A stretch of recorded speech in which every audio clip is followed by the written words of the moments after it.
Magandang araw mga reklamador. Sasabihin ko na nga lang ang totoo. No, sasabihin ko na nga lang ang totoong ibig sabihin ng designated survivor ni VP Sara. Malang malaya ito sa pelikula eh.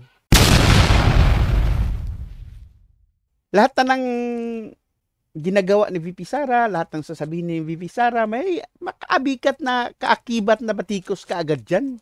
Ibig sabihin ng designated survivor, ay iba kasi yan eh. I will not attend the SONA. Nakalimutan kasi ng iba na babae din yan. Vice Presidente ka. Lahat ng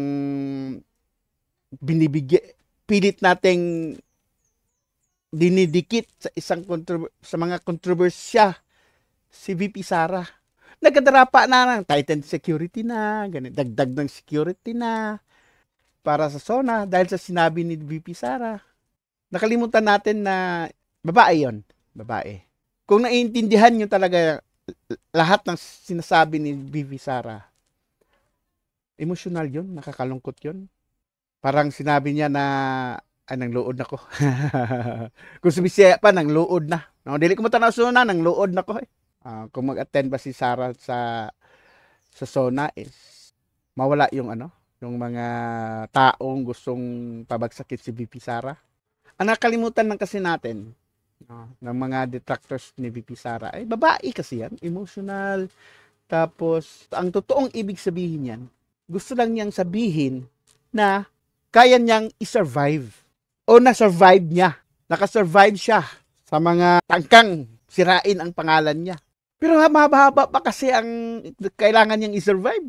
Ilang taon pa bago ang next election. So karangang i-survive niya yung mga darating na araw, ang darating na kontrobersya na pilit na idikit sa kanya. So yun na lang. Very emotional na yun kung tingnan natin sa mga taong hindi gusto mapahamak si VP Sara.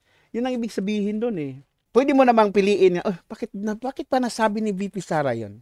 Sabay nalulungkot? Ano bang pinag-survive niya? Ano ba sa Tagalog yung survive?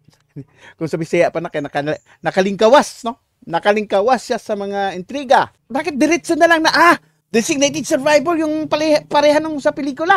Papasabugin yung papatayin yung mamamatay yung Wala man lang nagkaisip na kawawa naman si VP Sara, no? Kahit sa lahat ng mga kontrobersya, sa mga issues na dinaranas niya o napagdaanan niya, ay nakasurvive siya. Lungkot yun. Imagine yun ang trabaho mo. May 4 years pa na kailangan mong i-survive ang mga darating na issue na ibabato sa kanya. Kailangan i-survive yun. So I hope alam nyo na kung anong ibig sabihin ni VP Sara sa sinabi niya, I am appointing myself as a designated survivor. Malayo na mag-resign siya. Nag-resign siya sa DepEd, no? Nag-resign siya, pero malabo na mag-resign siya as Vice Presidente. Yun naman ang ninanais kasi ng mga lahat ng mga paninira sa kanya para mawalan siya ng gana. Mag-resign na lang ako. Kung hindi ganoon ang sinabi ni VP Sara, makikita ngayon na nagiging na si VP Sara, nagiging weak na si VP Sara. Yung Agila ng Mindanao medyo nasasaktan na. Medyo naging emotional na. Yun ang ibig sabihin. So wag niyong OA na talaga. Madadagdagan ng magkano ba ang budget sa SONA? 20 million? Madadagdagan at madadagdagan yan.